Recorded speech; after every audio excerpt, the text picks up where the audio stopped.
You're right on time for Hope TV News Watch on this 4th day of October 2024. A very good evening to you wherever you're watching us from, and welcome to the broadcast. My name is Kimani, and signing for us tonight is Boniface Murithi. We begin with today's events at the Bomas of Kenya during the Public Participation Forum on Deputy President Rigathi Gachagwa's impeachment raised questions on whether it achieved its purpose or not, as many continue saying they do not have a chance to air their views with regards to the subject. This was even as tension ensued when a set of rowdy goons began throwing chairs at political activist Morara Kebaso, forcing him to scamper for safety. Our reporter Sami Adika takes a look on the unwarranted events at the forum that brought together Nairobi residents from different sub-counties. This was the situation at the Bomas of Kenya during the Public Participation Forum on the impeachment of embattled Deputy President Rigathi Gachagua. Ndio tumalize ukabila Kenya, ndio tumalize siasa ya shareholders, ndio tumalize hii siasa ya kuchanganya watu. Gachagua, Wakenya si wasikii Gachagua? Viva vijana, viva! Viva Gen Z, viva! Long live the Kenyan democracy, long live! Asanteni sana. Everything seemed calm up until activist Morara Kebaso entered the hall. Kebaso was attacked by unknown individuals, forcing him to run for his life. During the entire fracas, Ruaraka Member of Parliament TJ Kajwang was heard seemingly celebrating the attack on Kebaso.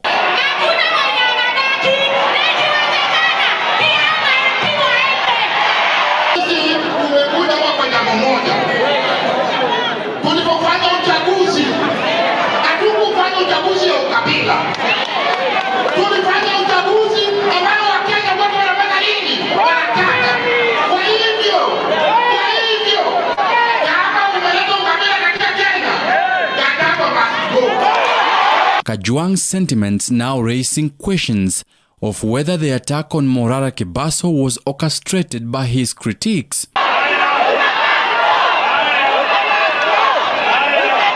Members of Parliament were also not spared, as youth faulted them for using Kenyans only to level their political scorecards.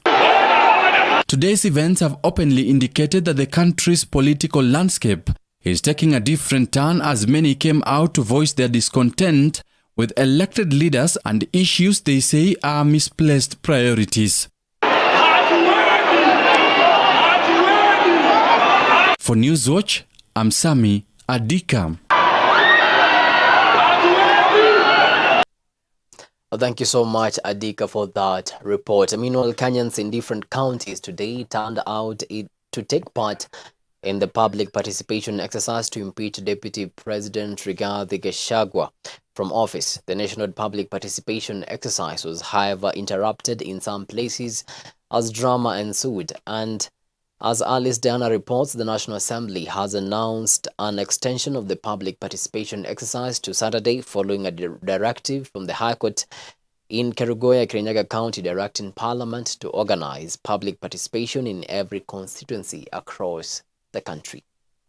The process of public participation on the impeachment of Deputy President Rigathi Gachagua across various parts of the country began as early as 6 a.m. with members of the public provided with questionnaires to fill out. The exercise, which offers Kenyans an opportunity to make submissions on the special motion sponsored by Kibwezi West MP Mwengi Mutuse, happened in designated centers that were set up across the 47 counties. In Laikipia County, a section of the residents faulted the public participation process, which they said was marred by irregularities. They described the whole impeachment exercise as a sham, claiming that some local leaders opposed to the deputy president had, on the eve of the exercise, mobilized people to fill the forms the previous night to support the impeachment. Tulipokuja hapa tulikuja kutoa maoni yetu, ndiposa tusikike. Wakati tulifika hapa tulipata already kumbe zile fomu yenye tulikuwa tunakuja kusign ilisainiwa usiku, watu wakakula pesa, watu wanakuja kututapikia hapa. Yule ambaye amevunja sheria ya Kenya, we have the right to speak, but not to punish anyone president. Kenya saa hii kila mmoja analia kwa sababu ya shida ambayo. The situation was similar in Nyandarua County as residents thronged Olkalou constituency NGCDF offices next to the Regional County Commissioner's office as the process began, but shortly chaos erupted sooner after residents protested the exercise, which they termed as skewed. They claimed that elected members of parliament from the county who supported the impeachment of the deputy president had interfered with the exercise, and hence residents suspected plans to influence the public submissions by the National Assembly. Anti-riot police officers were deployed to the scene to contain the situation, even as the residents continued with the protests. Lakini tunataka kusema hata wapike hizo makaratasi, hata waitengeneza namna gani, tunasimama mpaka dakika ya mwisho, lakini hakuna public participation nyingine inatakikana, na kulingana na watu wenye wako hapa nje, hiyo ni public participation ya kutosha kusema Rigathi Gachagua haendi pahali. Nyeri County residents took to the streets in significant numbers to protest the motion for Gachagua's impeachment. Demonstrators barricaded major roads and ignited bonfires, effectively bringing daily activities to a standstill, as they alleged that some government officials were offering them bribes of 500 shillings to garner support for the impeachment motion against the DP.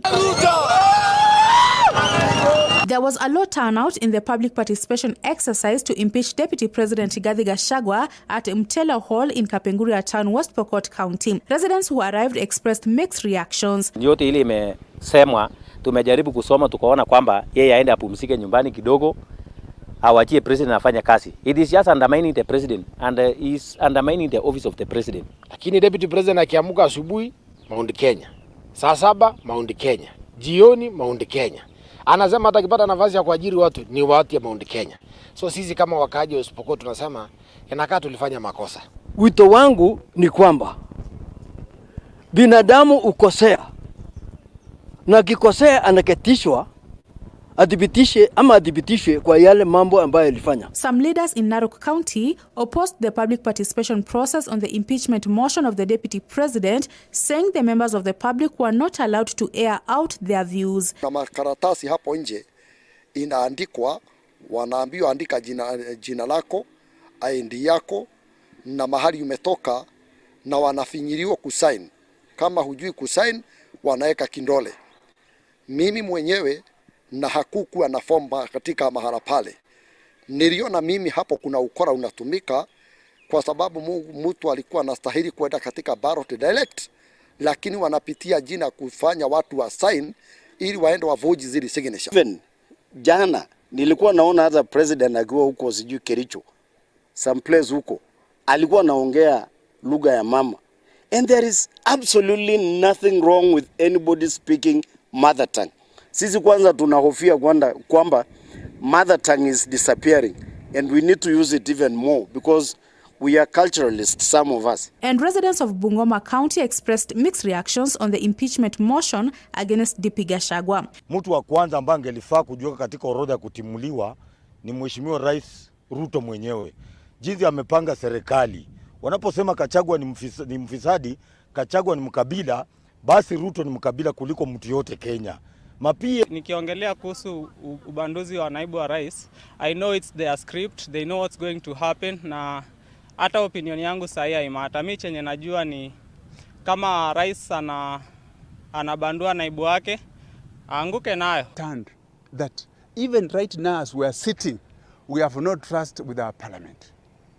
We have no trust with our parliament. If we are told to go and do public participation about the parliament of Kenya, I'm telling you they'll be surprised. So no wonder we are not scared that anybody can take anything to. In fact, anasema anaenda kulidi kutoa Gachagua na ajui pesa ya Gachagua ndio ilimweka kwa hiyo kiti. So mimi kama opposition leader, na mimi nasema ya kwamba tena hata ukimbiji Gachagua, Kenya Ruto hata perform. Meanwhile, the National Assembly has extended the public participation exercise on the impeachment motion against Deputy President Rigathi Gachagua to Saturday. A court order secured from Kerugoya High Court on Friday directed Parliament to organize public participation in every constituency across the country. The National Assembly has a 7-day timeline which expires on Tuesday to decide on the special motion to impeach Gachagua before the Senate takes up the matter. Alice Diana, Hope TV News Watch.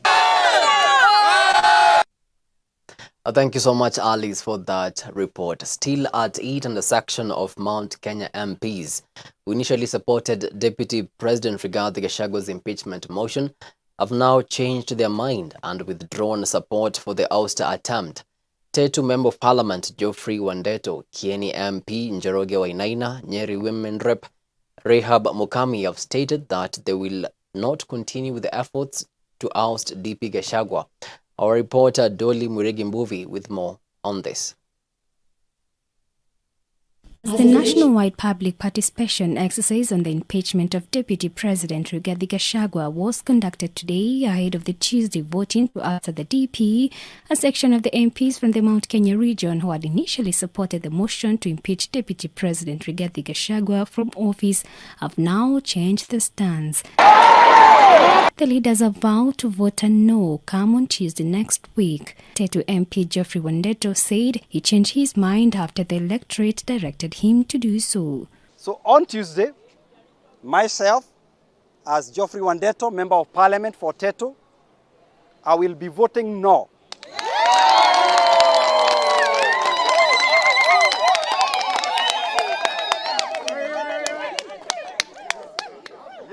I will be voting no on the motion to impeach the Deputy President of the Republic of Kenya.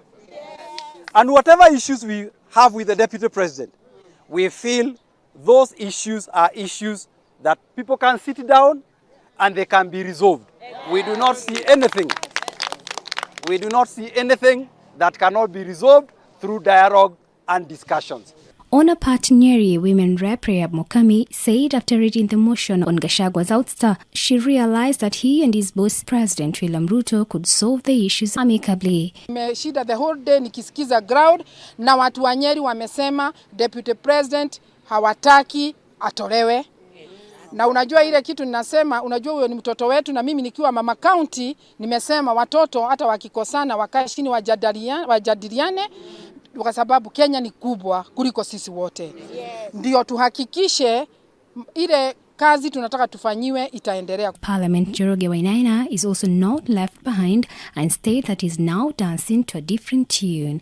It has never been that the Member of Parliament have the final say according to the Constitution of 2010, and for that purpose I want to believe that I want to hear you.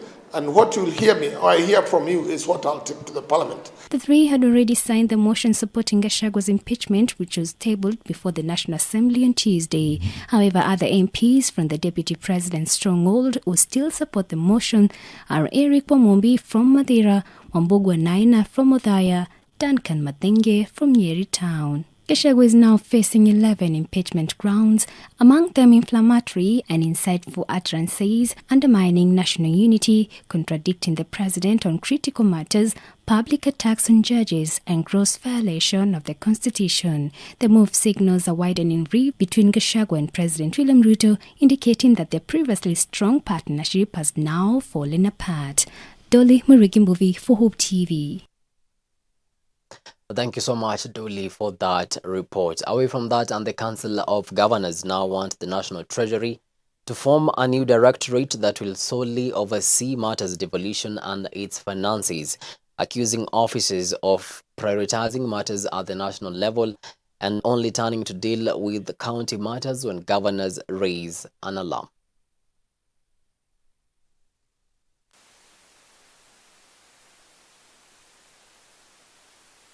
We must now look at each other in the eye and we tell each other the truth. Let us sit down and ask ourselves which are these functions that are still held at the national government level, which should go to the county and how much do they cost, so that we stop this circus of always fighting over how much should go to the county and how much should go to the national, remain at the national government level. Actually, we have ended up with a very subjective way of dividing our revenue, where we just sit and say, no, take 380, no, we want 400. It is based on what? I don't think it's based on any objectivity. This is a responsibility that was given to the transitional authority. I don't think they did a good job. Let us now sit down, both levels of government, look at the functions, see how much has been devolved to the counties, and ask ourselves, what are some of the functions that are still remaining with the national government? And how much do those functions cost? Can we move those functions to the county government and move them with the money so that this every year fight about division of revenue should stop?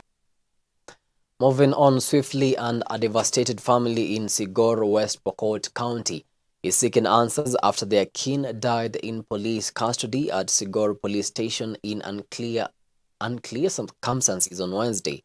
33-year-old man Isaac Oudo is said to have died in a police cell after he was arrested on Tuesday of allegations of breaking a television that the public and police officers watch at the police canteen at the station. On Thursday, tensions ran high as locals staged a demonstration in Sigor town demanding to know what transpired.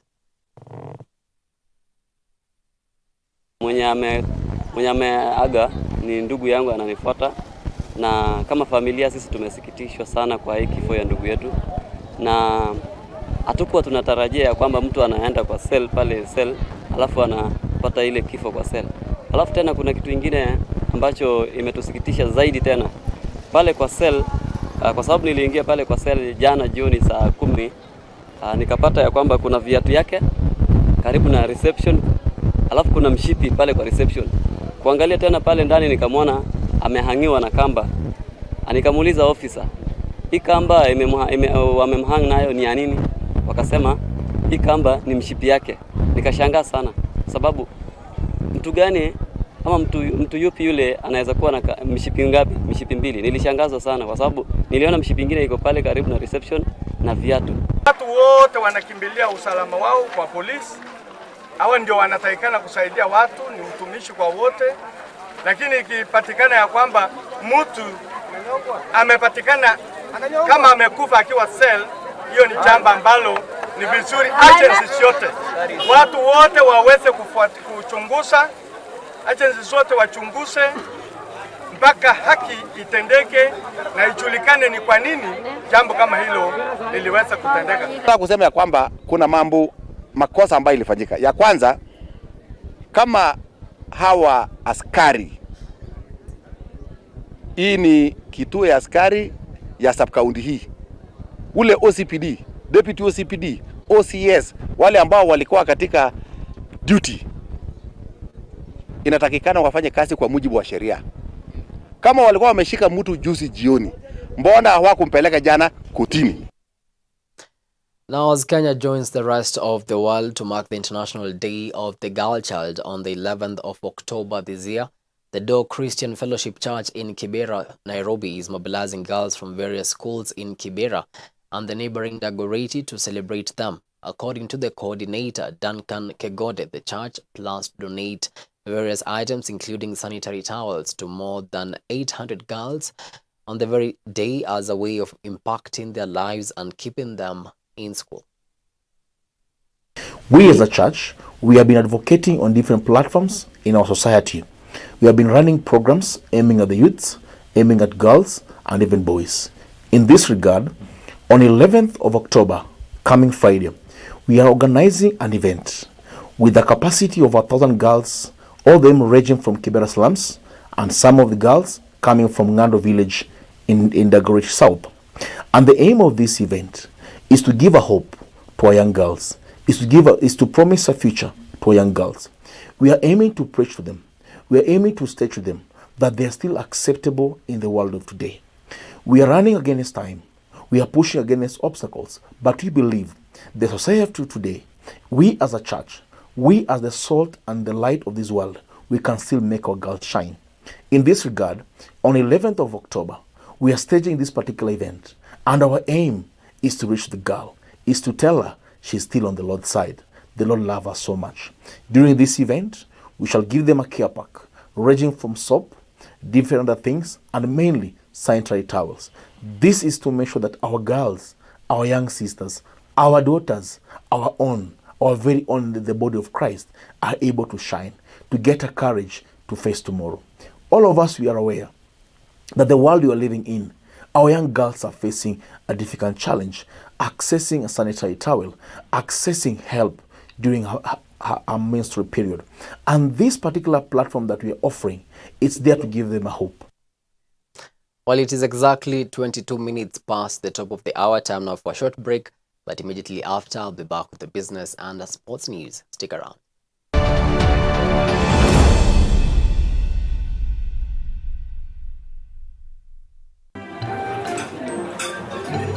I've actually been trying to find a balance. It's been really tough and hectic, but everyone says once you get a hang of it, it becomes better, and I don't know, but I'm hoping to find a balance soon because it's really been hectic. But you've been in the job industry for a long time, so I think you would know better, Cindy. Huh? What time is it? I need to catch up on Leadership Forum. Do they have a radio here? Never mind. I brought my own. No way. You can't be serious. Wait, why do you have a radio and you can just catch up with the shows on Hope FM podcasts? Really? Even which of the what? Yeah.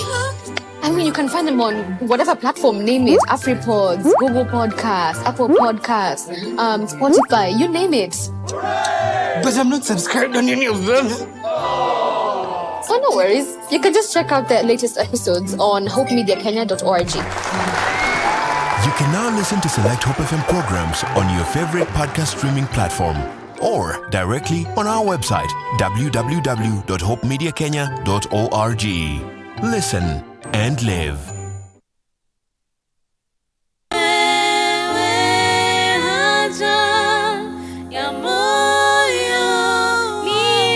Join Beula and Brenda this Sunday for a live moment of worship on Ultimate Worship. This living sacrifice. From 7 a.m. to 8 a.m. and a repeat from 6 p.m. to 7 p.m. Sina mwingine. Sina mwingine. Hope TV, look and live.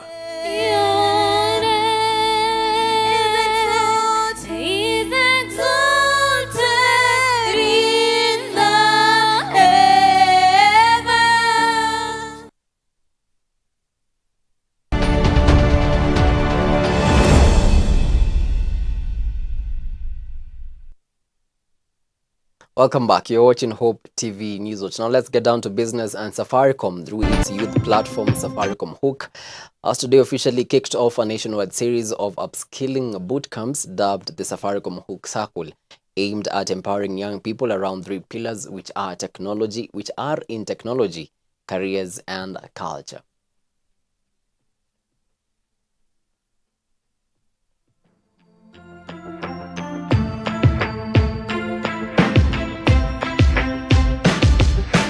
We are at Chuka University to launch our series of boot camps under the platform Safaricom Hook. These boot camps are about empowering the youth and connecting them to real opportunities as we support them. So under the Safaricom Hook platform, which we launched last year, we decided that you have to be more meaningful and intentional in empowering our youth.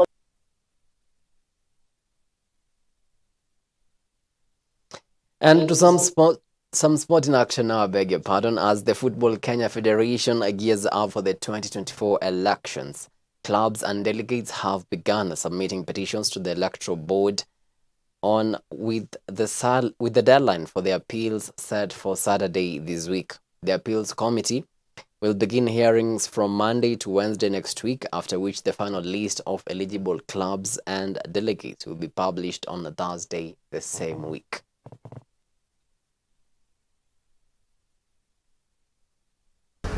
I'm here today to argue a case on the omission of Kibra United from the voter register.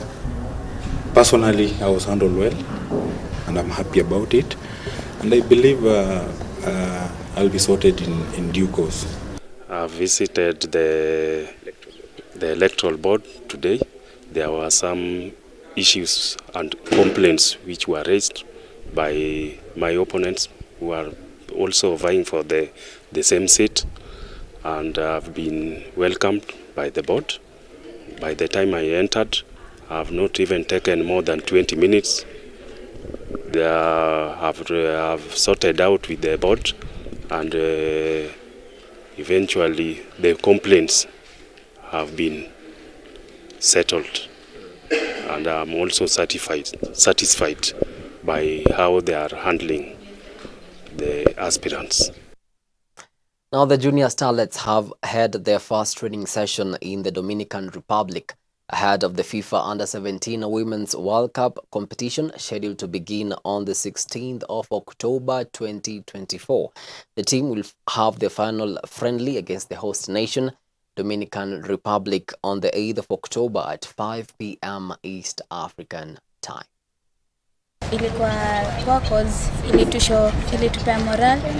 Hizo teams ni teams zenye zimecheza na teams zenye most of them zimequalify kwa World Cup, so tulikuwa tunaji rate si wenyewe tuko wapi tujue, na hizo friendly somehow zilitushow tunaweza make. Mimi na feel tu inafaa tujipush kama players. Tulijua tumekuja shughuli na ilikuwa tu perform, tulikuwa tumeongea perform before hii World Cup, tulisema coach that kila kitu iko sawa, tunatufundisha, tuna implement na pia to make our country proud. We wish our girls all the best in the World Cup. Now, with that, we come to the end of our news tonight. Many thanks to you for making time to watch Hope TV News Watch. We really do appreciate the value of your time. On behalf of the amazing team that made this bulletin a success, have yourselves a blessed night. My name is Kimani, and signing for us tonight has been Boniface Muridi.